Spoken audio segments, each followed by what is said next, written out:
Buenas tardes, bienvenidos de nuevo al seminario del PINC. Sin mucho más rollo, les presento a Daniel Rodríguez de la Escuela de Trabajo Social, que nos va a estar hablando hoy sobre gobernanza y ciudades. Entonces, bueno, pues los invitaremos más tarde, como una hora y una hora, ¿no? Un poco más, ya no estás obligado. Me voy a sentar acá porque tengo un momento para guiar la presentación que voy a hacer. Pues le agradezco cumplidamente al programa de cambio climático, tanto al doctor Gay como al maestro Clemente Rueda, la invitación. Hemos estado participando y trabajando conjuntamente en varias actividades. La más reciente es un diplomado que está por iniciar, una vez se los comento, de hecho se los han estado entregando a la entrada, sobre desastres y cambio climático, con la idea de que articulemos dos esferas importantes de preocupaciones científicas, sociales, ¿verdad?, y de diseño de política pública. Y bueno, esto a raíz de que su servidor coordina un grupo de trabajo en materia de desastres y formamos parte del claustro de este diplomado. Bien, les comento entonces en qué consiste lo que voy a comentar el día de hoy. Es plantear algunos elementos de análisis de una investigación que está trabajando precisamente con el PINC, que soy el responsable del proyecto, sobre planeación y adaptación en zonas metropolitanas, pensando este asunto desde la idea de gobernanza, que de manera muy breve la comento. Nos remite a la teoría política, la idea del buen gobierno, de que haya una gestión democrática y participativa en lo que es el diseño de políticas, en su aplicación, en fin, hasta en el seguimiento mismo, en la evaluación. Y en este caso, referido a zonas metropolitanas, dado de que en estas se concentra más de la mitad de la población del país, las zonas metropolitanas se han definido después de diversas discusiones, no se ha agotado el asunto. Hay quien identifica metrópolis, zonas metropolitanas con grandes ciudades, sobre todo de más de 1 millón de habitantes. Sin embargo, considerando aspectos territoriales, de gestión y planeación urbana, se considera desde hace ya también un buen tiempo que remite a estas ciudades donde varios municipios conforman una misma ciudad, y en algunos casos son municipios de 2 o quizás más entidades federativas. Esto significa que si nos basáramos en la idea de la gestión municipal como la responsable de la planeación urbana conforme al artículo 115 constitucional, estaríamos ante una situación que nos muestra el dilema y las dificultades de una planeación, digamos, territorial y climática ante el asunto del cambio climático, como vamos a ver más adelante, en donde las jurisdicciones político-administrativas están entrecruzadas. En ocasiones también el escenario se complica más, no solo porque sean 2 o más municipios. En el caso del Valle de México son 59 del Estado de México, pues las 16 delegaciones, y un promedio de 18 municipios del Estado de Hidalgo conforme a negociaciones políticas recientes. Hay zonas metropolitanas que, siguiendo este criterio que les comento, pues tienen 2 municipios, por ejemplo Villahermosa, Nacajuca y Tabasco, y así por el estilo varía entonces la escala demográfica.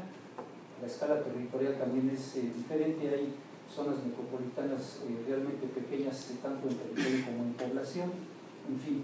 Y la idea de esta investigación, que está en proceso de concluir en unos meses más en este año, es plantear precisamente el desafío de la gobernanza, pero no solo de lo que es los sistemas políticos, sino gestión y toma de decisiones en el territorio a partir de la problemática del cambio climático. Bien, hecha esta acotación, digamos, a grandes rasgos del tema, por supuesto, cualquier comentario, duda, crítica que haya, pues con todo gusto lo discutimos. Referirles alguna reflexión inicial también sobre la seguridad y los riesgos, dado de que, como sabemos, la agenda pública en nuestro país se ha preocupado en los últimos años por el asunto del cambio climático con relación a los riesgos de desastre, y ha sido un elemento importante. No elimina otros aspectos que por supuesto están siendo discutidos, pero este es uno que ha llegado a ocupar un papel central en la idea gubernamental de qué hacer ante el cambio climático. Por lo mismo, pues está el problema de la adaptación como el eje, digamos, de política que se debe de atender, en la idea de reducir la vulnerabilidad, y que ahí es donde el problema se hace más complejo. Bien, entonces, comentarles que en el marco legislativo, no voy a profundizar mucho, tanto la Ley General de Protección Civil y la de Cambio Climático, la Ley General de Cambio Climático, ambas publicadas en 2011, coinciden en algunos aspectos de considerar la importancia de los riesgos.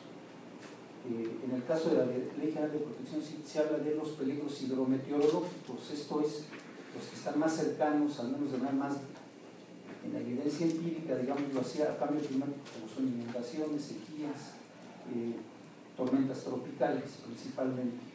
Y en el caso del cambio climático, pensar precisamente en la vulnerabilidad como este escenario, este telón de fondo en el cual se hace evidente que va a haber efectos diferenciados en la sociedad y en las ciudades mismas. No va a haber, como se dice, que los desastres afectan a todos por igual. Bueno, eso no es cierto. Bien, quiero señalar que un problema que tenemos para pensar en gobernanza y no en gobernabilidad, o por gobernabilidad también a grandes rasgos les platico, vamos a entender este criterio de control político, de estabilidad, básicamente, y que la participación y la democracia pues son menos relevantes, dado que se busca principalmente la estabilidad del sistema político en sus pilares básicos desde esa perspectiva, digamos, institucionalista, que son las estructuras de poder. La sociedad pasa a ser como quien dice subsidiaria pues, de decisiones que se tomen, y se le convocará a lo más que se pueda, quizá la consulta, a participar de manera muy puntual en algunas cuestiones, pero no en las decisiones de fondo. Bien, la seguridad nacional entonces es en donde se está inscribiendo ya desde hace varias décadas la política frente al desastre por parte del Estado mexicano.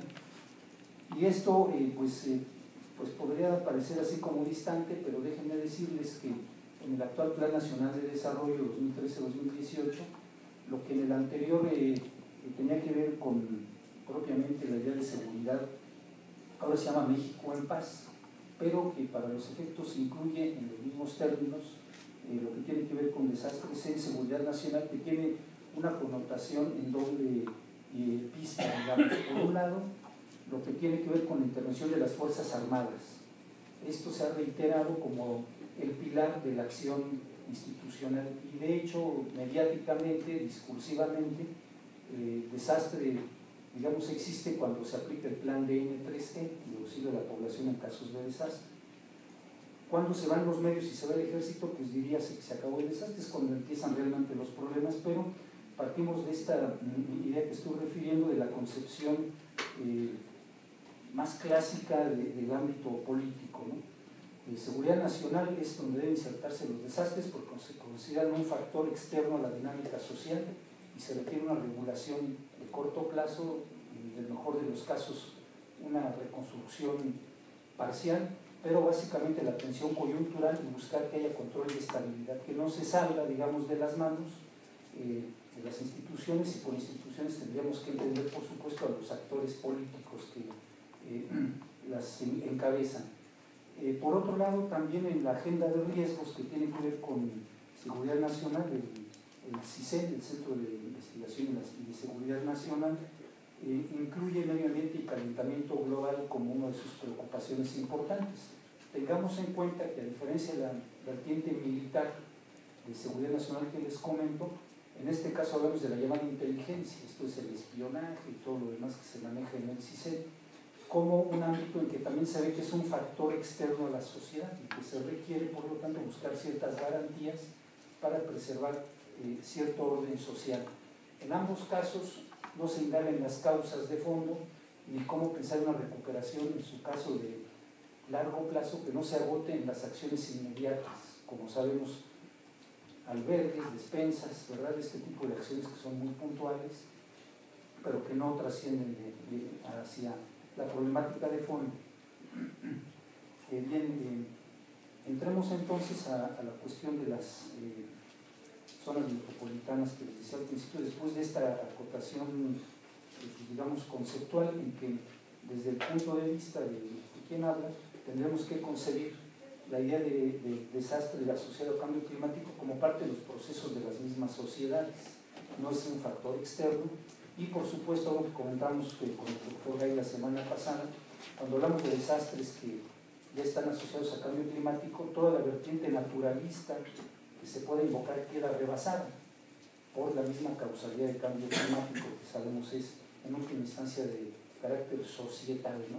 Y quiere decir que emana de la sociedad misma, con independencia de que acotemos aspectos muy particulares de industria, deforestación, etc.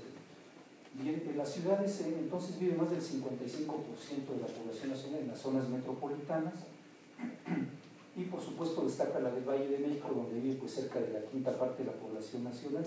Hablamos de 56 zonas metropolitanas, el año pasado se incorporan otras 3.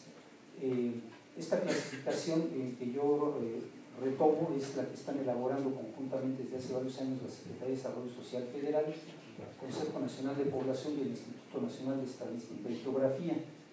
Después de discutir los conceptos, en fin, los aspectos incluso operacionales de la gestión urbana, llegaron a un consenso. Las ciudades, como sabemos, son a la vez de ser escenarios de vulnerabilidad, como planteó el panel intergubernamental en su cuarto informe en 2007, recientemente se ha ido reconociendo que además son pues las principales emisoras de los gases de efecto invernadero, tanto de manera directa como indirecta. Por un lado, por los consumos directos de energía, en fin, los flujos propiamente dichos que hacen mover a la ciudad, pero por otro lado, por ser la matriz territorial del modelo económico, pues tienen impactos más allá de su territorio inmediato. Si hay deforestación porque se incrementa la ganadería, es a efecto de atender el mercado de consumo de carne, tanto de exportación como de ciudades, por ejemplo, en nuestro país. Entonces, en ese sentido, pues hay que tener presente esto. Las ciudades tienen esta doble característica para los efectos. Por otro lado, señalar que pues es importante que trascendamos la fenomenología de los procesos, ¿verdad?, de riesgo, para que podamos entender o tratar de comprender la causalidad de los mismos. En este sentido, la ciudad de riesgo, como la denomino, nos remite a un cambio, digamos, importante en la historia, digamos, contemporánea de nuestro país. En algún momento las ciudades fueron concebidas como sinónimo de progreso, del bienestar, de que pues, la población del medio rural de ciudades pequeñas iban a las grandes ciudades para encontrar mayores oportunidades, tener pues, posibilidades de empleo, de educación, en fin. Esto a partir precisamente de esta contradicción entre campo y ciudad, digamos, la subordinación de la sociedad rural a la sociedad urbana como uno de los ejes del capitalismo. Pues bien, en los últimos años las ciudades ya no son solamente este escenario de progreso, de desarrollo y demás, sino que, siguiendo de alguna manera el planteamiento de sociedad de riesgo de Ulrich Beck, tenemos que las ciudades ya también son, y cada vez más, escenarios de, digamos, deseconomías. Ya no hay procesos económicos dinámicos que estén potenciando el desarrollo, la pobreza está masificada, los procesos de deterioro ambiental pues son crecientes y en algunos casos se dice que pueden ser irreversibles. Está una disparidad regional también tal que no solo las ciudades están contribuyendo al deterioro de otros territorios extraurbanos, sino que al interior mismo hay disparidades y desigualdades muy fuertes que nos están presentando condiciones de riesgo diverso, ¿verdad?, tanto ante factores de clima, podríamos incluir el asunto de la llamada inseguridad pública, más que de seguridad pública, en fin, de tal manera que entonces las ciudades ya no son necesariamente ese escenario ideal de que todos queremos vivir porque es lo mejor que hay, ¿no?, sino que también hay otros problemas que están presentes. Bien, algunos datos que les voy a ir comentando es, analizando estas 56 zonas metropolitanas, las otras 3 no las considero porque se incluyeron ya después de iniciado el proyecto de investigación. Una de ellas, por cierto, es Santiago Tianguistengo, que es la capital del grupo Atlacomulco. Si alguien sabe el grupo Atlacomulco, es el grupo que está en el poder en Los Pinos junto con el grupo Hidalgo, y llama la atención que una ciudad que no estaba considerada metrópoli ahora está ahí, pero bueno, ese es parte del folclore político. Bien, comparando las décadas, la última década del siglo XX y la primera del siglo XXI, tenemos que los daños en las zonas metropolitanas han aumentado de manera muy notoria. Esto de bueno se está reflejando también lo que pasa a nivel nacional, pero bueno, no me voy a ampliar en lo que ha sido el escenario nacional, porque ahí entra el factor de los daños que están asociados a crimen en el medio rural, que tienen magnitudes importantes, sobre todo en el ámbito también productivo, ¿verdad? Hay pérdida de suelo, de tierra, de ganado, en fin, y los daños tienen otra escala incluso para tratar de comprender las posibilidades de la recuperación post-desastre y reducción de vulnerabilidad. Bien, entonces, en suma del 90 al 2011 se registran más de 5.380 situaciones de peligro hidrometeorológico en las zonas metropolitanas. Destaca de manera muy sobresaliente el Valle de México con más del 28%, seguida entre otras por Monterrey con casi el 6%, diversas inundaciones que han ocurrido en esa ciudad.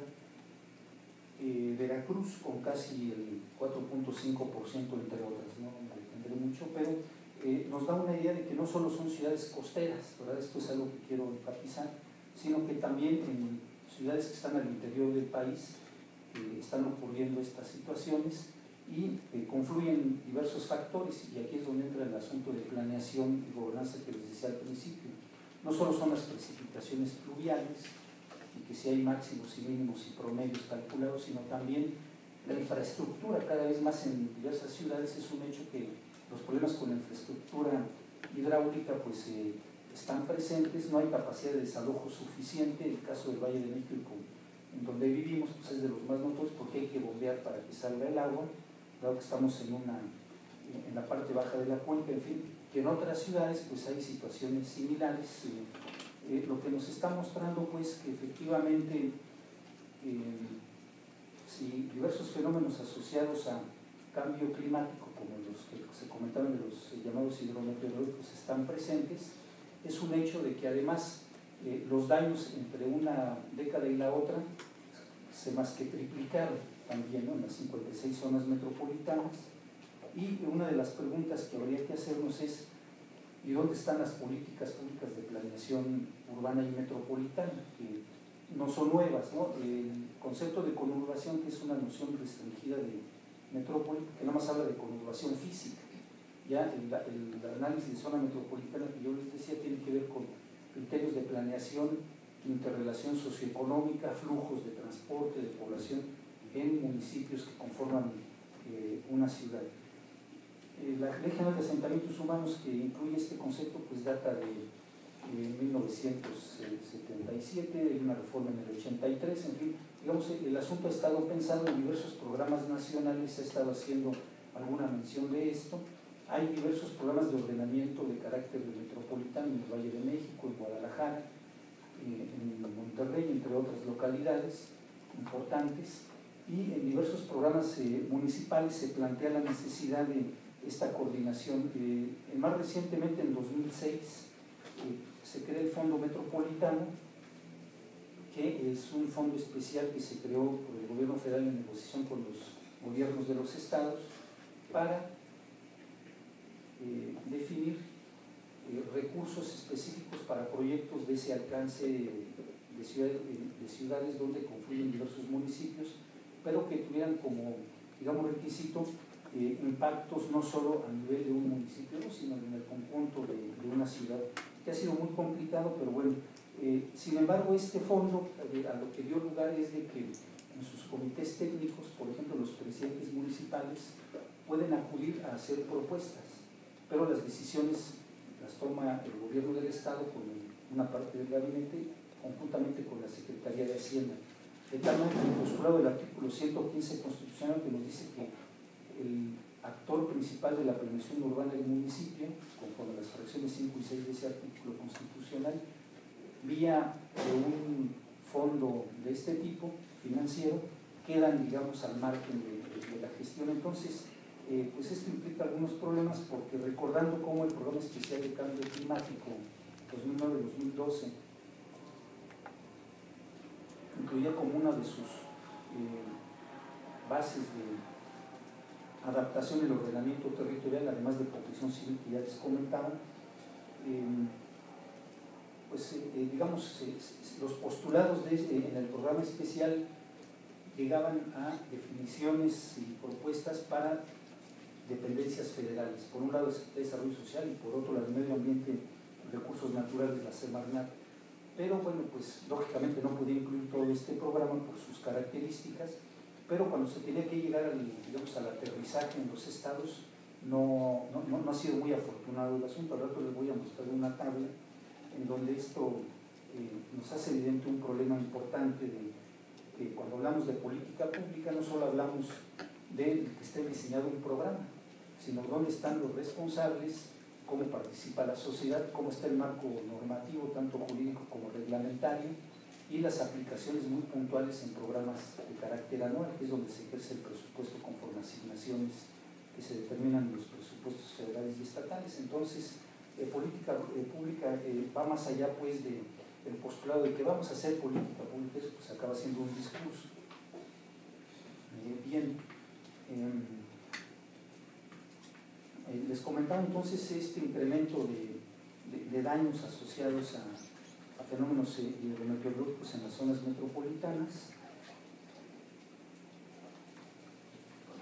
y referir también cómo a nivel nacional, si podemos ver en el primer mapa, por favor, las ciudades además se expresan, como les decía, además de otros indicadores como pobreza, rezago social y de marginación. Acá tenemos en el mapa, no se alcanzan a distinguir los colores suficientemente, pero bueno, hay unos en verde, otros amarillos, unos en rojo, en donde se aprecia, esto es en el agregado municipal, la marginación marginación urbana en las 56 zonas metropolitanas. Destaca en rojo Poza Rica, Papantla, por ahí están viendo ese color, y se nos pierden un poco los verdes y los amarillos, pero hacia el norte, digamos, hay condiciones de menor marginación en términos generales que en el centro y en el sur, de manera muy similar a cuando vemos los mapas a nivel estatal. Esto es en cuanto a marginación. Si vemos el siguiente mapa, por favor. Tomé el indicador de riesgo de inundación para...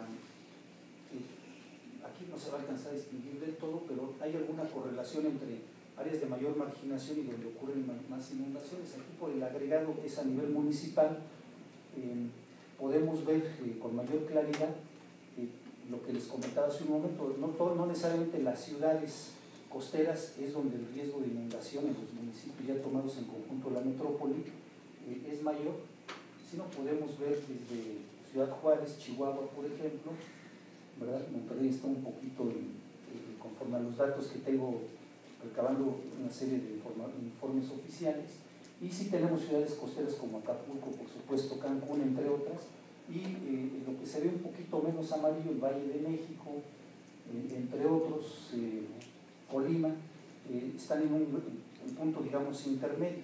Pero esto es el promedio, digamos, de zona metropolitana. Si vemos el siguiente mapa, por favor. Esto es en escala nacional, luego vamos a ver algunos otros mapas para ir ilustrando esto que les voy platicando. Aquí está un desagregado municipal donde podemos observar que no hay un comportamiento, digamos, homogéneo.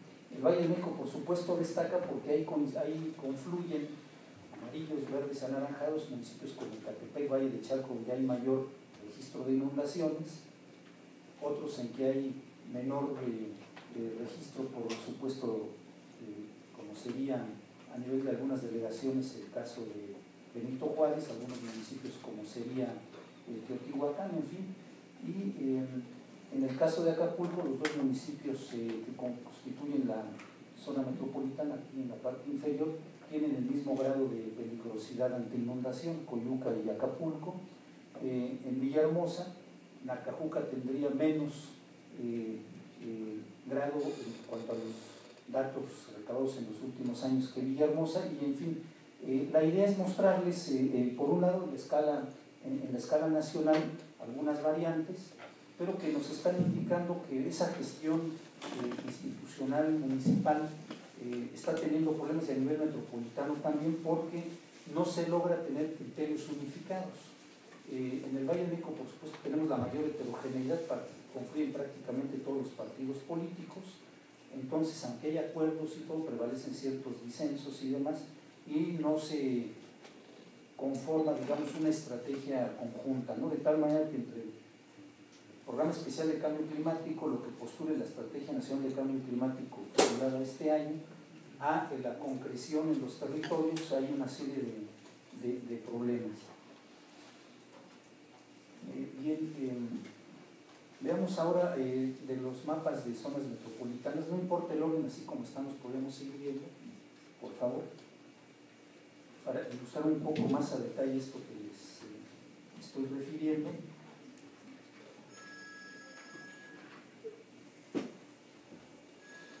Aquí vamos a tener Tijuana, ¿verdad?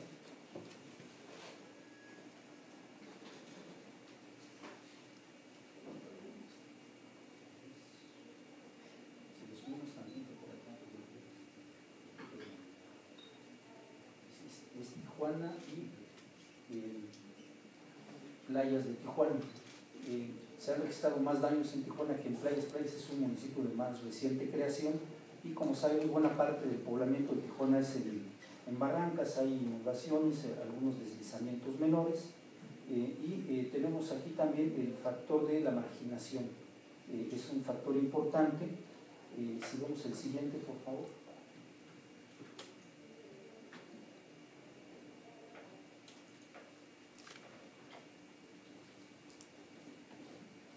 Bien, aquí tenemos esto, no está en la escala municipal, todavía están haciendo ajustes porque técnicamente hay algunos problemas por área geoestadística básica, y se ven ahí algunos puntos, es un poco más difícil de ubicarlos, ¿verdad? Pero nos están indicando que en algunos puntos muy particulares hay mayor situación de marginación y que está coincidiendo con las condiciones socioterritoriales también en la ciudad de Tijuana.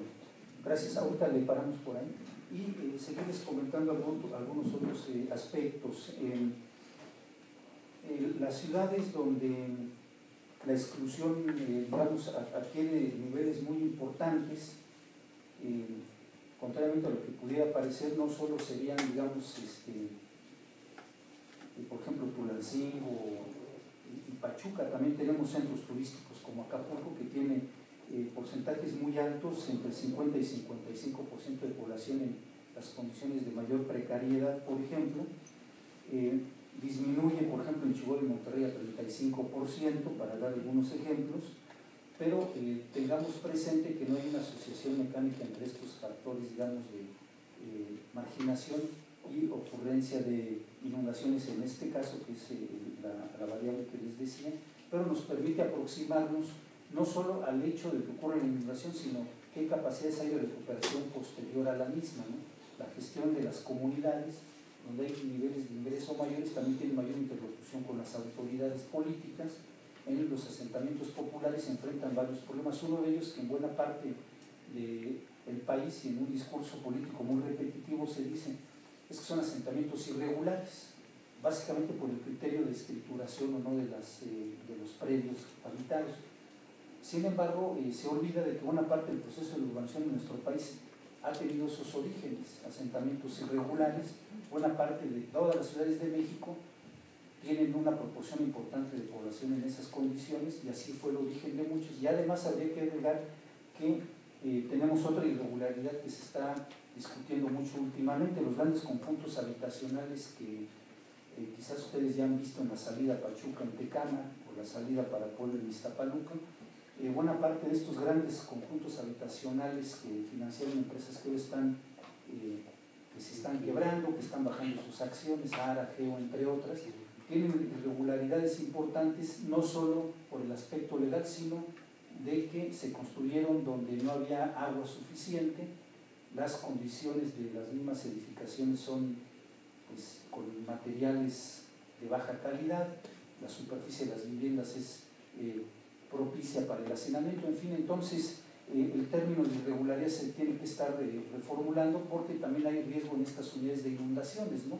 Además de reubicaciones que se han hecho con recursos del Fondo de Desastres Naturales para reducir que la población vive en áreas inundables, a veces son ubicados en áreas en condiciones similares a sucedido en áreas rurales de Veracruz, de Puebla, en fin, de Chiapas, aunque ahí no hablamos de ciudades, pero bueno, lo refiero por este concepto de irregularidad y demás, de una especie de estigmatizar a los pobres de las ciudades, ¿verdad?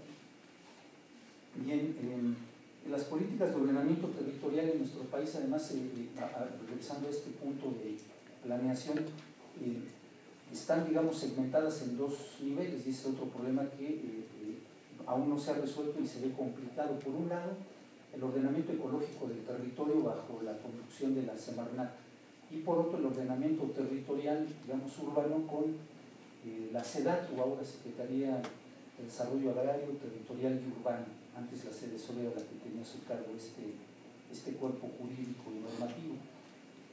No han confluido ambos ordenamientos, uno privilegia, digamos, ciertos aspectos de la visión ecológica, digamos, más en, digamos, las dimensiones de lo verde, la agenda azul, en fin, lo que se ha planteado en la Secretaría del Medio Ambiente, y del otro lado los asentamientos humanos entendidos como las ciudades principalmente. Cuando hablamos de las zonas metropolitanas, se me olvidó decirles esto, se pretende, y aunque ha sido muy difícil, por supuesto, no hay esfuerzos consolidados, ni siquiera el programa de ordenamiento del Valle de México, que es el que ha tenido incluso 2 actualizaciones, ha logrado concretar esto, incluir la unidad territorial municipal completa, tanto la dimensión rural como la urbana, los suelos de conservación, las áreas boscosas como los poblamientos propiamente dichos, áreas industriales, en fin. Se busca que tenga ese enfoque, digamos, territorial en sentido amplio, pero ha sido muy complicado porque hay una especie de sectorización. La Semarnat participa poco en los esfuerzos de planeación metropolitana, ha sido más bien, se les sola le va a tocar a la SEDATU. Entonces, las variables no se van a articular para darle un enfoque pues, integrador al asunto. Bien,